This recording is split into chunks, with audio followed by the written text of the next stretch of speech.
Ba-da-ba. Just waiting on Zoom and Facebook to sync themselves up. So once that happens, we'll be able to kick it into high gear.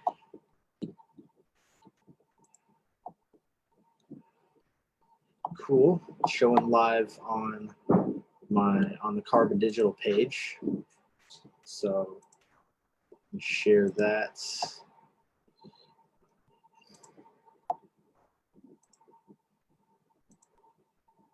And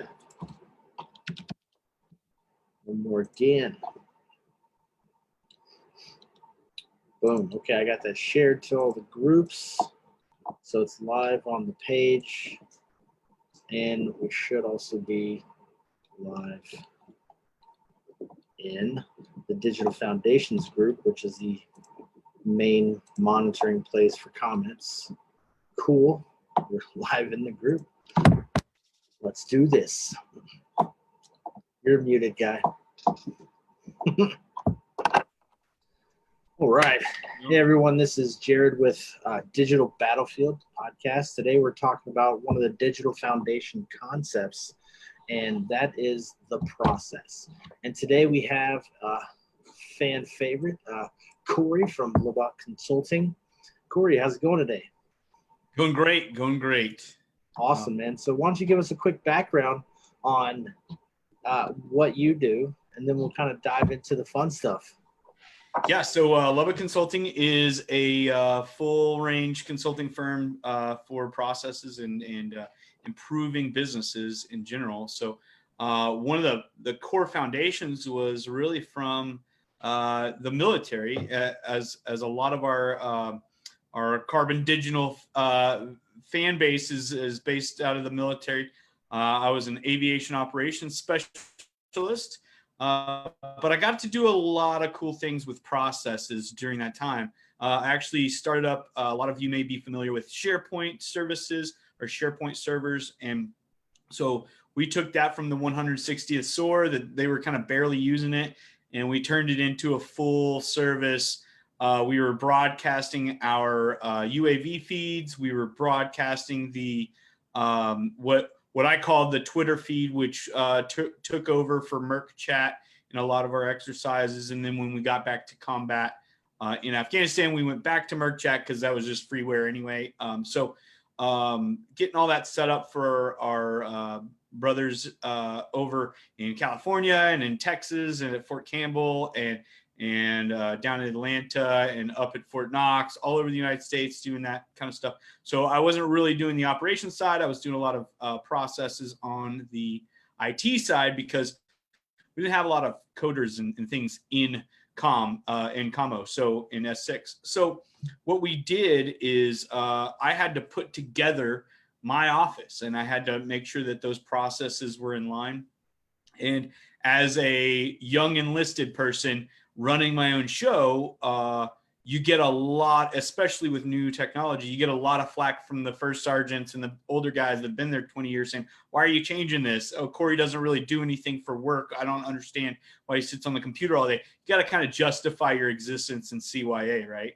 So putting those processes into place, I didn't really realize what exactly I was doing back then, but I learned a whole lot about running my own show.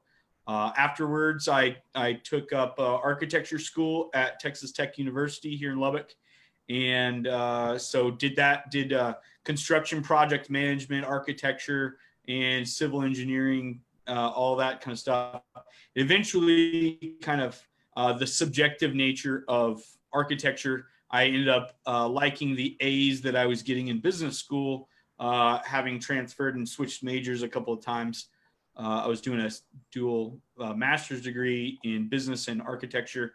I ended up just going for the business degree and really, really fell in love with statistics and business management and all that stuff. So Lubbock Consulting really got its foundations in that process management side. So once I got out of there, I went and worked in a Fortune 500 style company in Chicago and really didn't enjoy my time there because the processes were all broken.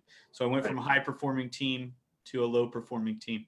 So I've seen it all. I've read lots of books, and I've done a whole lot of consulting for companies over the last, this business has been around for 4 years. And I'm in the new business of graphic design. I've been doing that for 20 years on and off. And so I'm putting together processes for branding and for whatever in this new business, so that when it comes down to it and I get a new client onboarded, those processes are there. So they're super important. And so that's the intro. Hopefully that didn't take too terribly long telling my life story there. No worries, man. There's actually a really good book for anyone who's in the digital space or runs a small company. There's a really good book out there by a guy named Paul Jarvis, and his book is called Company of One. And it's the whole premise of the book is not necessarily to run your business as one person, but to establish those processes and run a lean, high-performing operation. And it's a phenomenal read, and I recommend it for anybody. You can see Cory shaking his head. He knows what I'm talking about. Yep, absolutely. Yeah, man. So what does it mean to manage processes, and what does that look like for you whenever you're going into these companies and you're trying to convince them, you're basically having to sell to them to fix their own problems? How does that work on your end? The number one thing that I can say that is just it makes the sale every time, is you're reinventing the wheel every time you do something if you don't have great processes. And you may not be reinventing the entire wheel, but you may be reinventing part of that process every time, and it's actually costing you money. So when you think about it, if you're paying Steven or Cheryl or whoever to do a job, and they're having to not only do the job, but they're also having to do the things that would make their job easier over and over and over again, and they're repeating things that could be standardized and could be, commoditized in a repeatable system. They're actually spending your money because you're paying them to do the same thing over and over and over. I had one client, real small client. I walked in the first day that I was meeting with this client. They had a staff member cutting out some paper, and 8.5 by 11 paper, but the form was smaller than that. They were using scissors to cut out these little forms, and for the smaller clipboard. Number one, why are you still using paper? And two, there's a whole lot better ways to cut it down or get it printed in the correct size or whatever. Just those little things, you're literally paying someone that should be answering the phones or taking care of client needs or whatever. Maybe they're an administrative assistant. They could be doing a whole lot of positive things instead of cutting those pieces of papers out. And so we fixed that with some digital forms and things like that. But at the end of the day, that mindset of those employees is important as well in that process. You want to make them and give them the power to kind of improve those processes. So it makes the sale. Stop reinventing the wheel. It really does. And so if you knew that you had that problem, then you would have called me already. But she had never seen her employee doing that. And so it really does make a difference to put those things in there. You actually do save money, period, even at the smallest levels. Yeah, man, I believe that wholeheartedly. One of the things that I've run across is using an ERP type of system to manage inventory and orders and things like that. And companies get too wrapped around their process not working in the system, but this system's got $1 billion development backing. So why are you trying to force yourself into that? Why don't you redefine what you do and make it fit the platform? Because the platform is definitely going to be a lot better than your process. Yeah, there's a lot of that going on. They really, I think, feeding into this platform and putting their self at what they find is risk is they my job, we can talk processes all day, but it's risk mitigation. Really, at the end of the day, is I'm trying to take risk away from your bottom line. Yep. And that translates to dollars in your pocket. And so when you standardize things, and if you don't have a standardized process, or you've got a process that's somewhat slightly broken, there's risk and fear that they sense to transfer over to that new process or that new ERP system.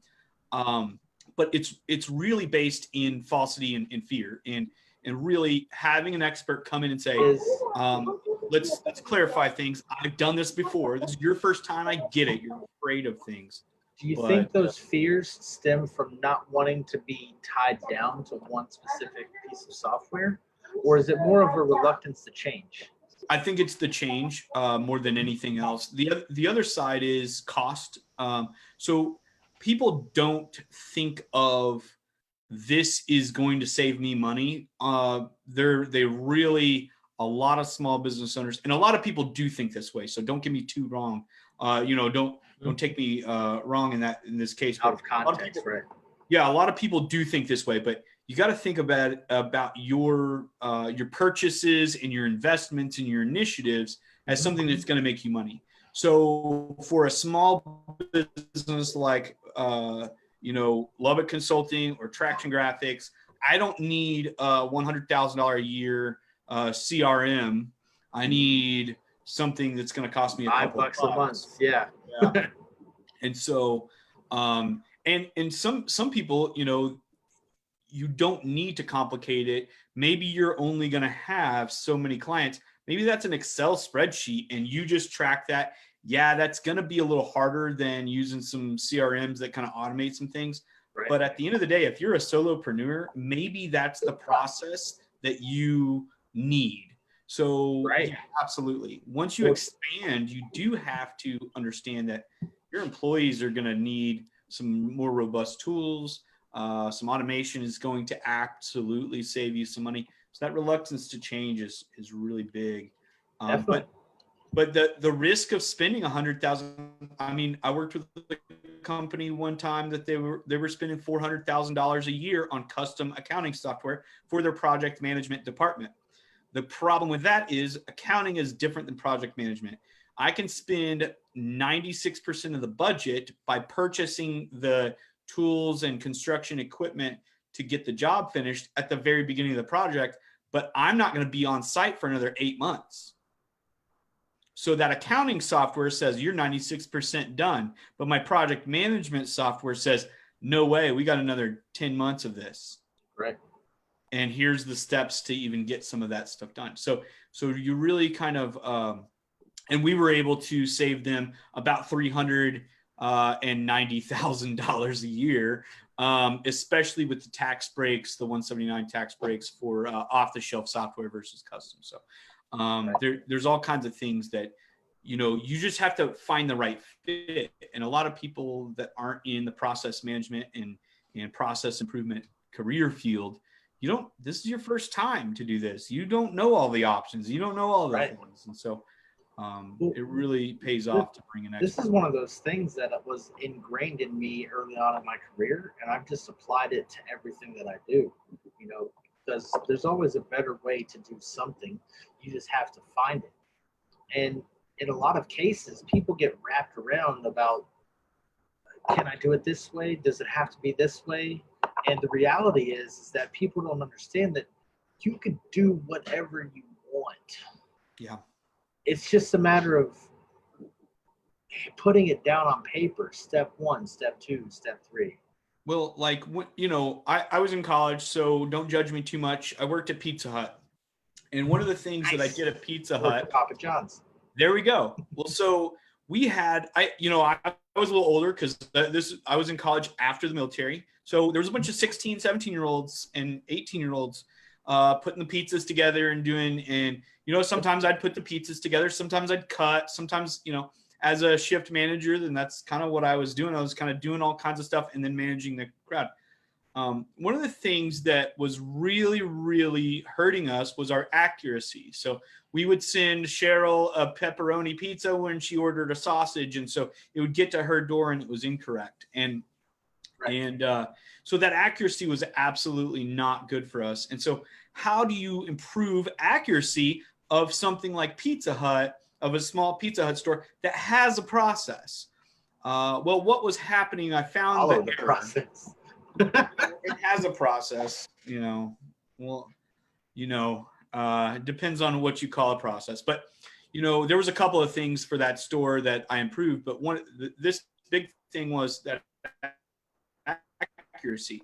And I think we were really low. I think it was like 68% accuracy. It was awful. And some people didn't report. They were like, I'm hungry. I'll eat the sausage instead of the pepperoni or whatever, Right.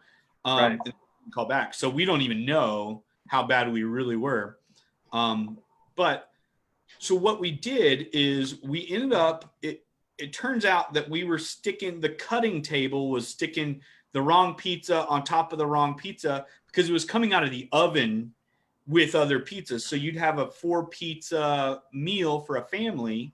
And they would have 3 of the pizzas and then some other order was in there and then the 4th pizza.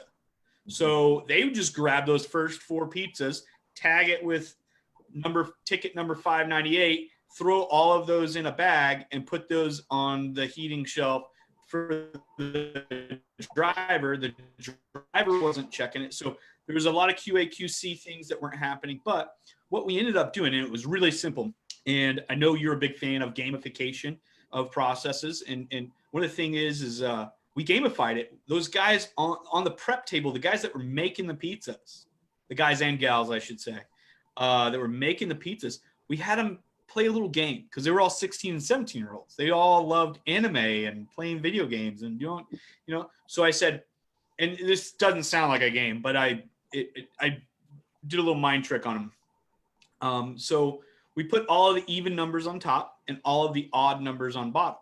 So if it was an odd numbered ticket, it was always on bottom. There's 4 pizzas, 5 pizzas, whatever. So that even numbered ticket, it's always on top. So you're never going to pull those 4, and there's always going to be a little gap because you've worked on that other order and put all of those on the bottom. So that top one's not getting pizzas put on it.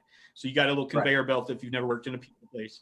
I'm talking to the crowd here a little bit, but so those guys were able to group those orders on the cutting table a lot better. And then we also added some additional QA QC from the drivers. The drivers always had to check the order and verify. And then if that wasn't right for some reason, they needed to alert someone to help look through the bags and find that other pizza.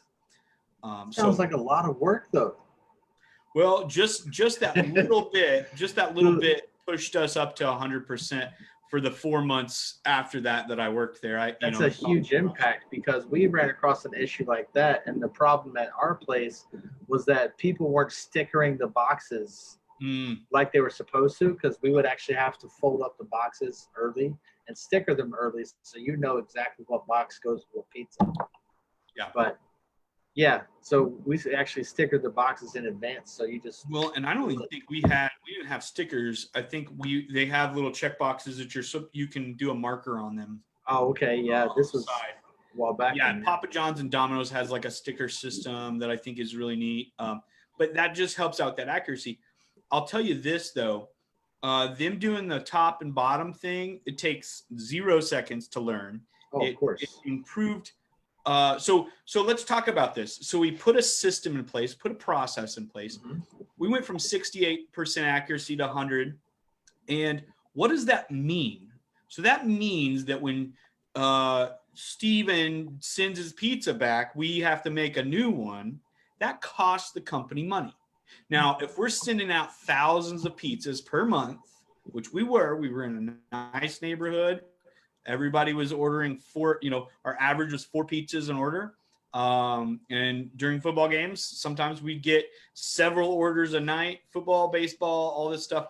We get several orders a night of 10 pizzas. Yep. And so, we were, if something's wrong, we're going to have to remake something. And that costs us 10 pizzas. Pizza Hut. It doesn't cost us very much to make a pizza, but it still costs if you're making thousands. And so if you make 1,000 pizzas every month and you're at 68%, how many pizzas did you incorrectly make or send out?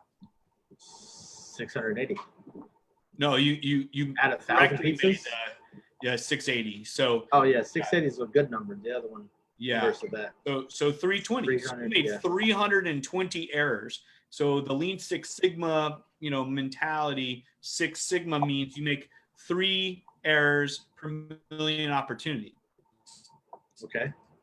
So we're way over that. And so all of those 320 pizzas, if you only made 1,000, I don't know, I can't remember. It's been years now, but I don't know what numbers we were working with.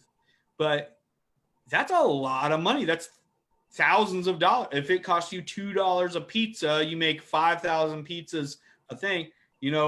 That's thousands of dollars in lost revenue because of redo work, because you don't have the time to make your processes work. To do it right the first time. Yeah. Rework is will screw your wallet every time. Definitely. And then there's been all kinds of little things like that I've run into, and that's why I got into the consulting world. I've been doing that, working inside of companies forever. It's always improving and doing things, and so I got into the continuous improvement sphere and really love it. So it's interesting. So a lot of people that are checking in on this podcast and catching the live here, a lot of these people are going to be running a pretty small operation. So what is something that these guys can do on their own to kind of identify and hammer out what their process might be if it's not already done? Well, one of the best things that you can always do is write down what you do as it is. So, and then you can kind of figure it out. So if you are making pizzas, or if you are doing, IT work, or if you're doing graphic design, or if you're doing consulting, figure out what it is that you do in a process and write those things down and put it out in nodes. Now, if you'd like more information, obviously you can reach out to me, but put it out in those nodes and draw a line in between. So step A, we did this, and then draw a line, step B, and so on and so forth. And if you have to do 2 things kind of simultaneously, or 3 things, you can always split that out and have 3 stacked kind of boxes. So A, B, and C are all being done at the same time. C takes a little bit longer. And you can actually go online and find a thing called critical path method. This is something that I do for clients quite a bit in all of their processes. What is this? So critical path method is the method of finding out what is going to be the longest and most critical items in your thing. Are you pulling it up? Because that would be really nice if you could pull it up and share your screen there. I'm trying to. That'd be fantastic. I've got some slideshows. If I knew we were really talking about that, I guess I could have prepared a little better. But the critical path method is great because you can dictate, hey, I've got 18 steps in this process, and here are the steps that are going to take the longest and be the most critical. You draw a nice little red line through that kind of stuff. Those path methods are fantastic. You can just analyze what you're doing as it is. And I would also look at your processes. A lot of people tell me, well, it's just, we do this custom every time. Well, guess what? Branding is custom every time. I do a different brand for every company in Traction Graphic Design. Every company. Application, however, of what you're doing, the process of what I do is the same thing. I have the same conversation. They give me different answers. I write down those different answers. But when it comes to providing a Stylescape, I know I have a format for that. And this is why I have a format for that. Because one, it makes my job a lot simpler. Excuse me? You said a Stylescape? Yeah, so a branding Stylescape is like your style guide? We're not at guide yet because we're not finalized on what style this is kind of a choice. So okay. Well, a lot of people might not know what this is, which is why I'm asking. Yeah, that's absolutely fine. I'll 100% explain that. So a Stylescape is your fonts, your colors, your themes, the kind of look and feel that you want your website and your brand and all of that stuff. So if I'm trying to sell, if Jared is my ideal client, what are the things that Jared is going to be attracted to? What are the colors, the textures, and the fonts that Jared's going to be like, yes, please take my money. So if I can create those stylescapes in a certain way every time, and now they don't have to be exactly the same, but I do need fonts, I do need colors, and I do need textures and colors, and I do need some people enjoying the product that we're talking about. And I need to be able to express that this brand is interacting with these people in this way, or these people are interacting with this brand in this way. And if I've got a format for that, I know exactly what to do. I'm going to do 3, 4, 5 stylescapes, present that to the client. We're going to have that meeting. That meeting happens every time I have a client. So that's part of the process, right? So now that meeting is going to have 3, 4, 5 different stylescapes than I had with XYZ customer last week. So, but on top of that, some of them might require additional research that other ones don't have, but that's still part of the build stylescape widget in the process. Do you need a new logo? No. Then guess what? We're going to take that little packet of nodes out of this process completely. Right. We've got a process for if you just need a new brand, if you need a new logo, if you need both, if you need a new logo and you're looking for a whole new kind of look and feel, you need a new name. We've got a process for that. I've got a process for coaching my clients with business consulting. Although not anybody, I've never run into anybody with exactly the same problem.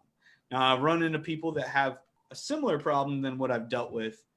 But I still have a process to find those problems. Right. I still have a process to diagnose, and then I still have a process to solve and actually implement those solutions.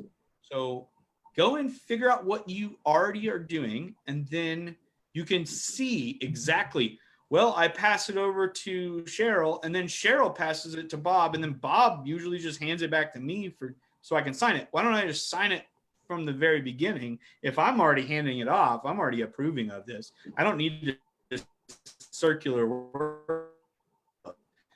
So draw it out on a piece of paper.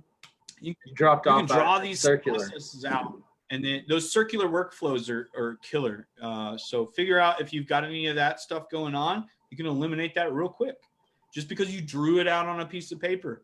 There's also software out there that you can either use for free or purchase. I know there's some stuff that works with your Google Drives and things like that for processes. And draw these nodes out and have your from client acquisition or even your marketing process. How do you market to clients? How do you get clients? Well, guess what? If I don't call 100 people, then I won't get this, right? Or if my website sees 2,000 people a week and I get no sales out of my website, that's a broken sales process. How does who leads through your website? So those are on that front end sales side. How's your operations? And then how's the client feeling after you've delivered? Do you send out a gift basket? Do you send a card? Depending on the level of purchase, maybe. What dictates that? What are your rules for the road? So figure out what you're already doing, and then you've got it all drawn out, and then you can kind of see what doesn't make sense and kind of eliminate that stuff. So from a solopreneur, you absolutely have to have these processes drawn out so that you can do that. Now, the other thing I'll say for a solopreneur is act as if you were not doing it. How would you explain this to someone? So make yourself a continuity book or some kind of thing, instructions to yourself, so that this is how we answer the phone. If I do have to hire someone to answer the phone for me, I'm going to hand them this. This is their instruction manual. If I do have to hire someone to cut this glass, this is their instruction manual. So act as if you are not doing that job. Because as an entrepreneur, if you're a true entrepreneur, you build yourself a business and not just a job.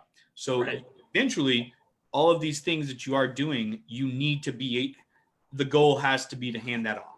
Right. So one of the things that I've realized in my career, my day job, so to speak, is I've had a lot of opportunity to create job aids in those technical process oriented type documentation.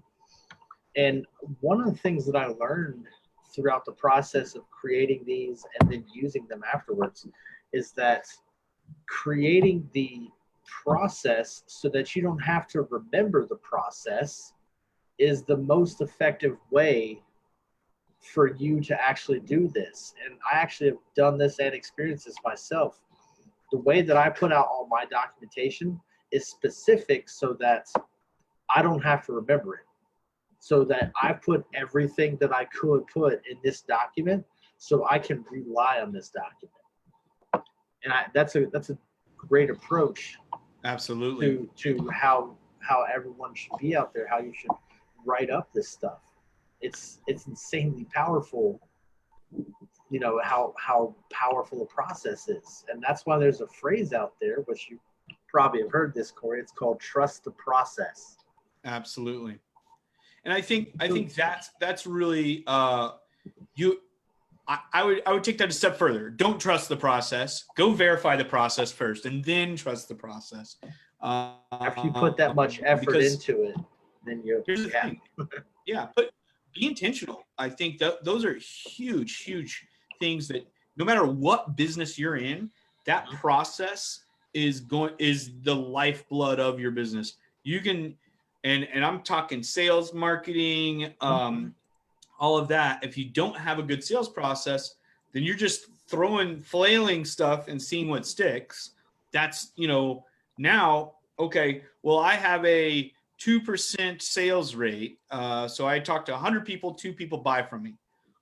Okay, well, what did I do wrong? What did I do right? Well, I don't know, because I didn't say the same thing to those 100 people. I said 100 different conversations with 100 different people. So I don't know what I did right and what I did wrong. I know that I did a little bit right on those 2 phone calls, but maybe I did something, almost right in call number 57. So how do I know if that's going to be a good, use a sales process, use a process for everything you do. And then that way, okay, this is what works. Hey, in my industry, we're going to close, the best salesman in the world is going to close 30% of all leads. You give him 100 leads, he's going to close 30 of them. That's the best salesman in the world. So that's where, hey, if we're at 25, 27 with our process, I'm making up numbers here. If we're at 27 or 20% close rate, maybe that's on par with a pretty good salesperson. And you can hand over your little sales book and say, hey, Mr. So-and-so, you're my new salesman, or Mrs. So-and-so, you're my new salesman. You're going to hand that process over and say, this is how I sell 25%. Do it this way. And if that's not working, we'll know what's going on, because you're going to be at 20% or 17%. If it is working really well and it's just my voice is bad and people like a female voice to sell them consulting, then, we've got, then maybe you can bump that number up to 29% or something like that. Right. So if we stay with that standard, you can use that as metrics. And so you can see the performance of your business.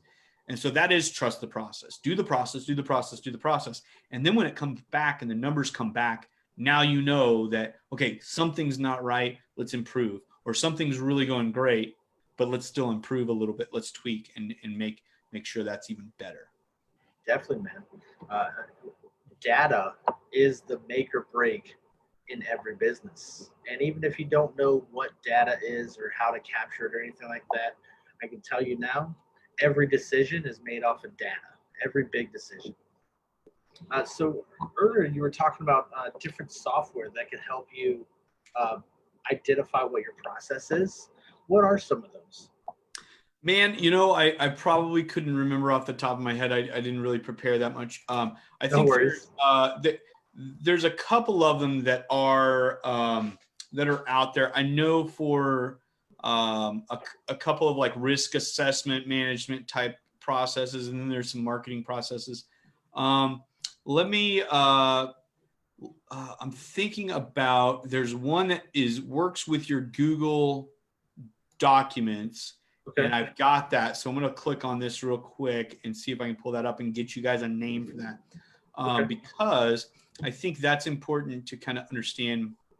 It's on Google.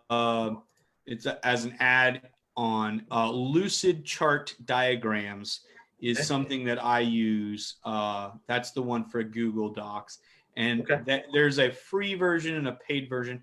And then there's a couple of versions out there of different stuff. Like I said, for marketing and things like that. I would really have to get back with you on that. But yeah, dude, if you could, get a top 5 list or something like that and shoot it over, that'd be awesome. We can get it out to the people. Yeah. And really what it really should take you, especially as a solopreneur, is one of these little bad boys here. This is a sketch pad. Now I have this out because I'm also a branding expert.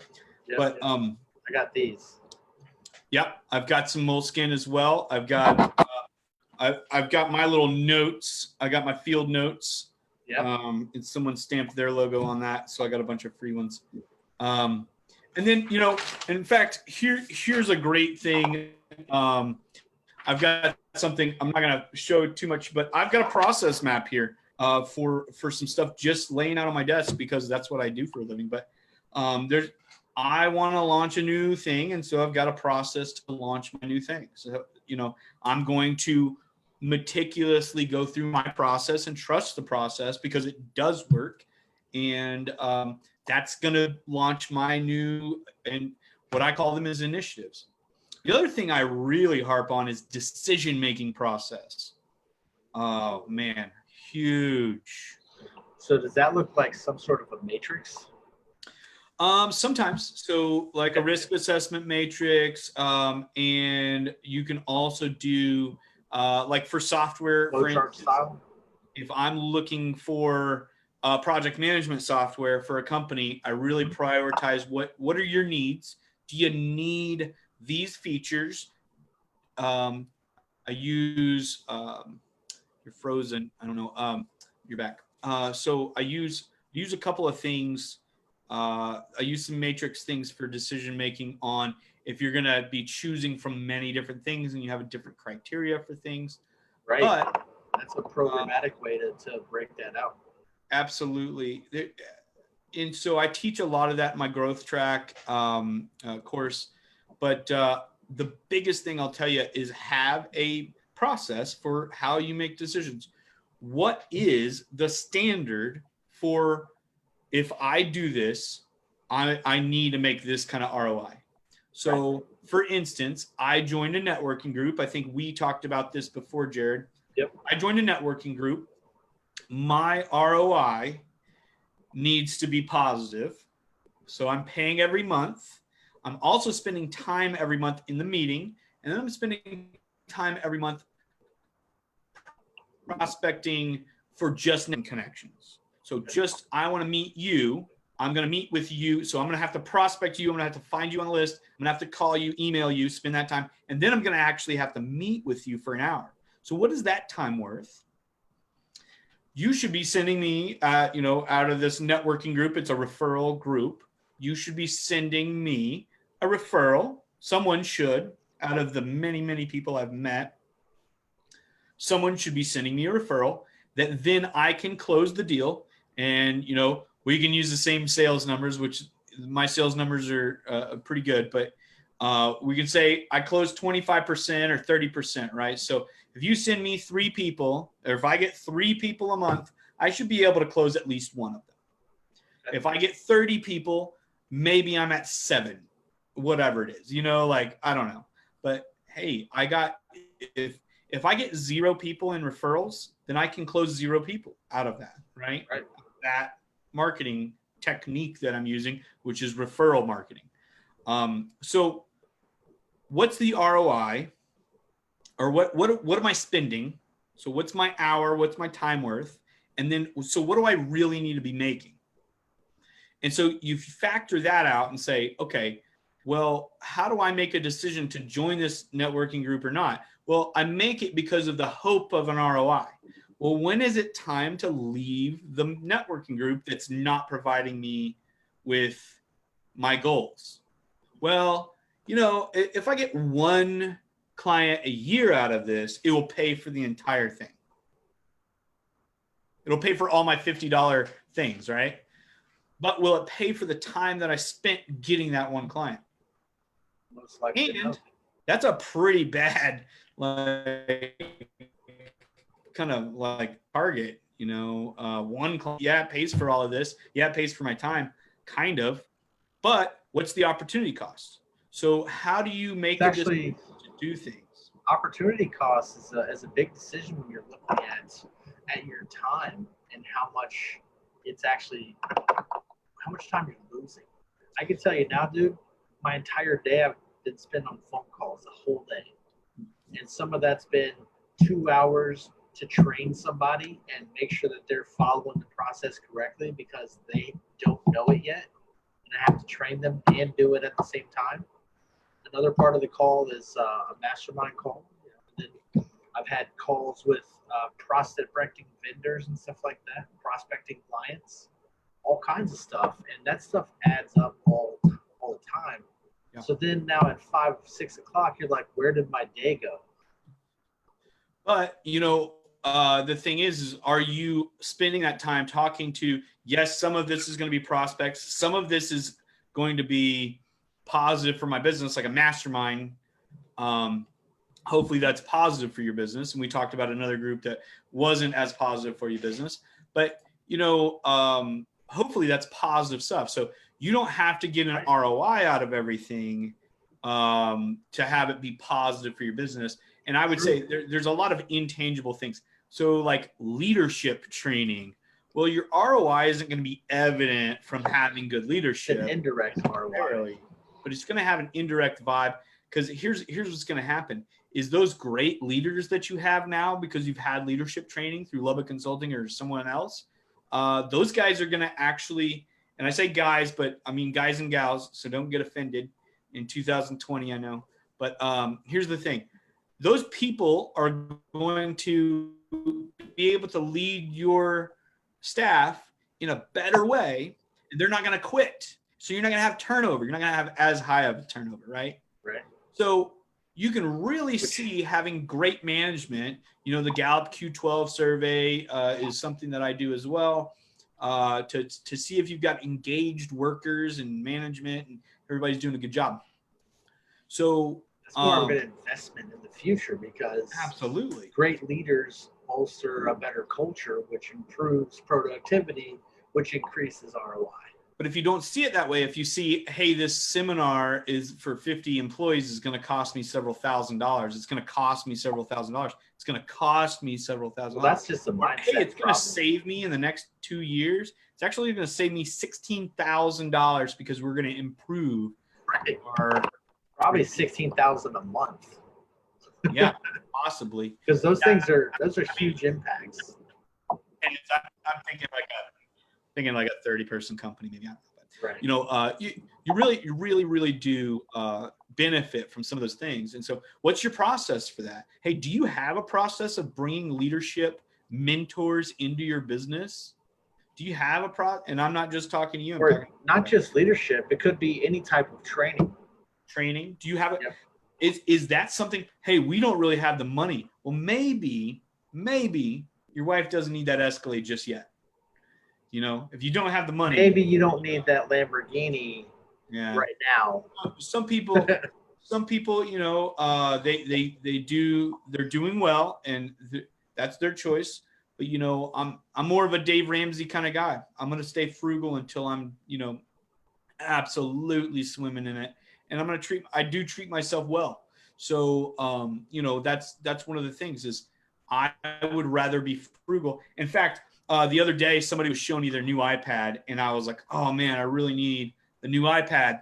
And so my iPad still works. It doesn't have any breaks in the screen. It's an iPad Pro, so I can use the pen. There's no difference between his and mine, except for his is a little bit newer and faster. And looks a little better, a little shinier, but there's really no difference. And in performance, and especially for me being a business consultant, going to a meeting and taking notes on my iPad, I'm fine with that. That's all I do with that. Right. I surf the internet. I don't need to do all this crazy stuff. You want an upgrade, you don't need an upgrade. Yeah. And so there's no reason for me to upgrade right now. And that's a process that I have in my system. Upgrades come on things like that. Upgrades come when it breaks. On things like my desktop computer, upgrades come every year. So I have a plan to save money for the new computer, because the computer on my desktop absolutely has to be the workhorse and has to be updated. Yeah, at a minimum, it's like, what's the cycle? It's like 18 months and tech is dead. Yep. So absolutely. I would say at a minimum every other year you're refreshing your computer or. Well, and I had a computer up in Chicago at my workplace, and the processor in that laptop was from 2007. I worked at this company in 2016. That says it all. And when I went, so my computer was crashing because I had too many windows open, but for that particular job, I needed all kinds of different tabs open, because if you have to pull it up, their internet was pretty slow. So if you have to pull it up and do all this other stuff, it takes longer. So I just had it all open. You got your 10 types of PDF documents, your 3 Word documents, your 5 browser tabs, all of it, all open up once, multiple. Well, and I had, so we were using Microsoft Access for our database. We were using some other stuff. We had to have an old DOS style system up so we could type in some work order type stuff. They had a newer system, but they hadn't fully set that up because processes were broken at this company. This is the low performing team, by the way. Yep. So all of these things I had to have open. So I had to have the new system open for certain things because the DOS style system didn't do that. I can't remember what that system was even called, but basically enter and tab and doing all that stuff and getting to the push F2 to go to the next page kind of thing.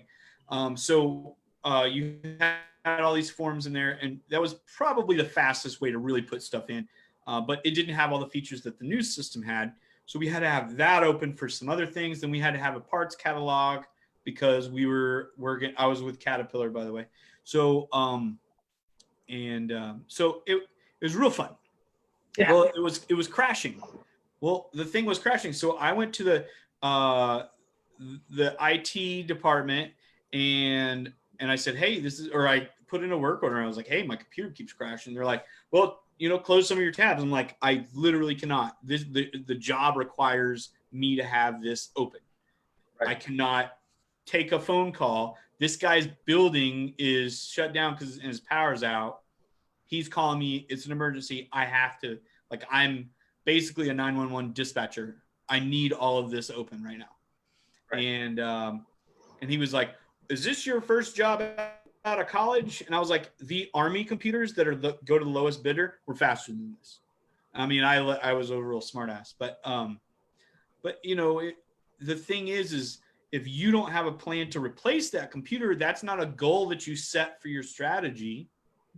So if your process is, hey, whenever I feel like getting a new computer, I'm going to drop $2,000 on it or drop $1,000 on it whenever I feel like it, then you're not really setting aside that money. The second thing is you're charging your clients for that. So for a graphic designer, I know that my process, I'm going to charge every client that I do graphic design, I'm going to rent that computer to them. Okay. For that hour or whatever I'm doing, or for that time, I'm going to say these projects usually take me about XYZ time. I'm going to rent that computer out to them so that I'm paying for my new computer at the end of the year. If I don't plan ahead that way, I never allocated that money towards that computer, and I will never get that computer at the end of the year unless I just take it straight out of profit, which is not a good way to plan ahead. Right. Because guess what people do with profit? They go buy Lamborghinis. That's right. So, You shot yourself in the foot because you didn't buy a new computer. So prioritize the things that you want. And now I'm not saying, hey, maybe the Lamborghini is your goal. Put a process into place to get the Lamborghini. Yeah. There you go. You're done. Put a process in place. That's strategy. That's goal setting. That's everything. Put a strategy. Put a process into place. Definitely, man. So it's definitely been an interesting conversation, to say the least. Processing from all across, pizza, the military, and the corporate world. I like it. Absolutely. So one of the things that I was looking at was for documenting the process at the small business level. What's the best approach for that? Would that be something as simple as just writing it down on paper, like you had suggested earlier, or would something more extravagant be needed as like a visual? So using something like Microsoft Visio or something like that to really hammer out those visuals in the flowchart style. Yeah, I'm a really, really big fan of do what works best for you on that. The biggest thing is that you need to write that down and put it somewhere where you can see it. Whether you do it on Visio and print it out and put it on your wall, or do it on Visio and have it on your desktop screen or whatever, or have it in a book where it's easily accessible. Once you do something in a folder or a sketchbook or on Visio and you save it somewhere in the darkness of your hard drive, or you put it up on a shelf and you never look at it again, it did you absolutely no good to do that. In some cases, I've been in workplaces where I have put the process, I've put it into a document protector and taped it to their desks. And it once we got the process all drawn out with the systematized kind of thing, then we made it pretty. Here's step 1, step 2, and here's a bubble with a 1 in it, So you make it pretty and you put it on the desk, or you put it up on the wall in the cubicle, or you put it somewhere, or maybe if it's an office process that everybody, hey, these are the things that we're going to do to meet our vision for the company. That may go up on the wall. Like, here are the actual steps we're going to take every day to meet the vision here. So maybe it's not a process on each individual's desk, but it's a process for the whole company. Hey, did we do these things today? Did we reach our full potential? What are the themes? We're going to print that up in a poster form and we're going to stick that on the side of the wall. So you can draw it out first and then put it into Visio, then put it into whatever I called that thing before, that lucid chart. You can do whatever you want, but at the end of the day, it needs to be visible. It needs to be something palatable, and it needs to be simple enough that a monkey could follow it, so that when you pass that on to someone and you need to pass it on to that other person, that they can do it. The other thing is, maybe you get a bunch of people that maybe you've got a 5-person company. Everybody's got different jobs. You task that out and delegate that to them. And maybe they all do it in a different way. That's fine as long as the cross training can be still done. So you need to format that. You need to hone that down and make sure everything looks the same after the original version is complete. The end result is the same. Right. Yeah. So format that and brand it the way you need to brand it. But first things first, I would say while you're doing something, the next time you're doing something, hey, I'm going to go fill this water bottle up with water. What am I doing? First thing, you just write a list. How long did that take? Normally takes me a minute to walk in there and then fill it up and then do the thing and then get back to my desk. But maybe it's going to take 2 minutes this time because I'm writing it down. Well, so what? You did it once. It's written down. Now you got it written down. Now you can kind of hone that into a nice visual. And then you can hone that visual into, let's actually hone the process. So if I switch from a Brita pitcher to a Brita faucet thing, is it going to save me some time? That little node in my process has changed. So, and that's just for filling up water. And Right. yes, I did that recently. I've switched from the pitcher to the faucet filter thing. So it takes me less time. Here's my cup. Yeah, there you go. So it takes me less time to go get water. Now that wasn't like, hey, let me save some time on my days getting water. You know, like that was literally like I just got tired of filling up a pitcher. So, but you know, maybe having a water cooler behind you would be more efficient. Maybe turn around, hit it, in go back my in. office. Yeah, absolutely. So the real thing is look at that, put it in, take a little notebook around with you, go buy one of these little fill notes or one of those moleskins or something. I've got some, in fact, I think this is an off-brand. I don't know what this is. This is a Strathmore acid-free sketchbook. And then I've got, I mean, I'm telling you guys, you want to talk about a note taker. Here's a moleskin for sure. And the little things.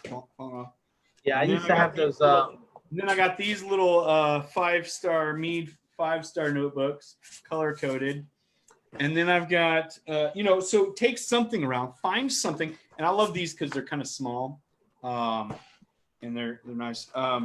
Find something that you can take around with you and write down what you're doing today. Write it down.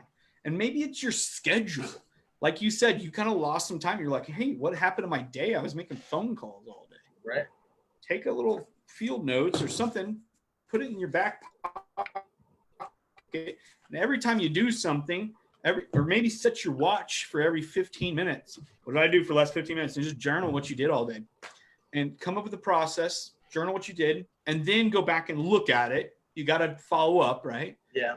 And so my advice to any business owners out there, especially the small guys or the local business level, as I like to refer to them, because guess what? You could be a one-person company and make millions of dollars a year because you're doing business loans and finance. I don't know. So your revenue may be on a big scale, but you're a local business.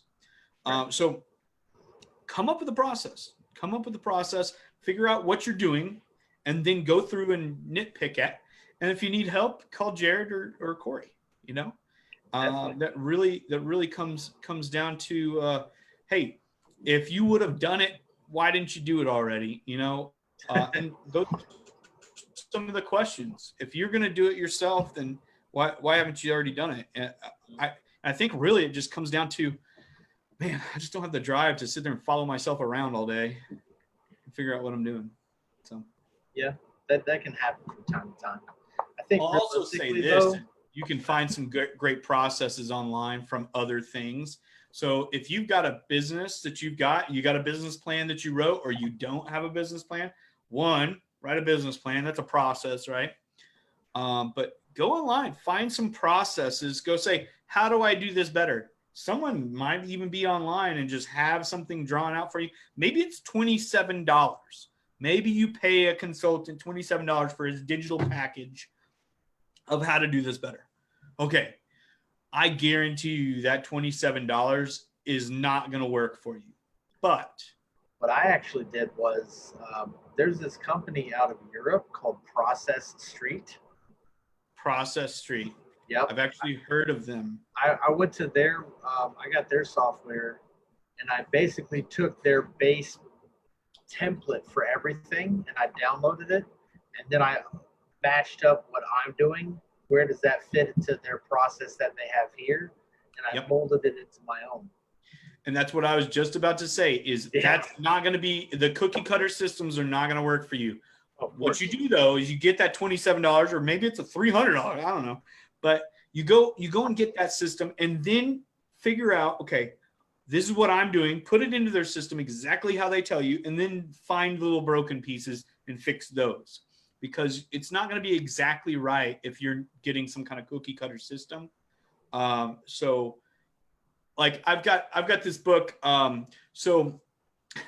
There's a book called The 6-Week Startup, and I'd read through it. I've kind of, okay, great. I've already started many companies. And so I was like, okay, maybe I can use some tools out of this book with my clients. Maybe I can just learn something. So for Traction Graphic Design, which I just started here recently, I was like, I'm going to follow this 6-week startup to the T, just as an experiment. Right. And I quickly learned that book is just completely full of shit. It's actually not bad. I'm not going to be too critical of it. I'm looking at it right now. That's why I'm kind of looking above the camera. But it is for someone that's never, ever, like, they've been a housewife for their entire life and they want to start a jewelry business or something like that. Like, fine, great. It's so basic, and it's so, I mean, if that's what you need, then that's a $12 book or a $9 book. Go get it. But you know, really, really, really, like, those little cookie cutter systems are not, and the things that put you in a box, I'm really not a big fan of that. I really do like the customized service that I'm able to provide. That's why I haven't, people have asked me to buy franchises for consulting and coaching, and you get the big name and they try to sell you the thing. And I'm like, look, I already know what I'm doing. I've got a process, and maybe someday my franchise will compete with their franchise, but I don't think so. But yeah, just put a process together for everything you do. Look at it, evaluate it, be intentional about what you're doing. Process Street. I haven't heard that in a while. That's when did you look at that stuff? Was that recent? No, this was a couple of years ago when I started with them. That's what I was thinking. It was a couple of years ago, back when I was still wet behind the ears on the consulting thing. But yeah, if they're still around, I might have to check them out and see what kind of tools they have. They are because a lot of that stuff gets adapted. So awesome. Yeah. Well, it's definitely been great having you on today. For the world, how can they find you on social media and your website? So lubbockconsulting.com. That's LUBBOCK consulting.com. You can also find me at tractiongraphics.com. We've got a new portfolio out for our branding side. So we were doing a little bit of branding with Lubbock Consulting, and we decided to break that out and have its own brand. So we're doing that, tractiongraphics.com. You can also find us on all of the social media, including Facebook, Instagram, Twitter. No Twitter for the Traction yet, but Instagram is a great place to put our portfolio out, and we'll go. Awesome, man. It's definitely been great having you today. I hope a lot of the people out there learned a lot of things. Doing a quick comment check. Nope. All right. Oh, you guys suck. Okay.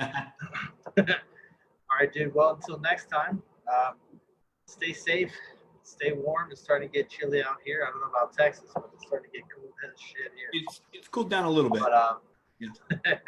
Just a tad. It's still Texas. Yeah. All right. Well, then, take it easy, man. We'll talk to you next time, okay? All right, Jared.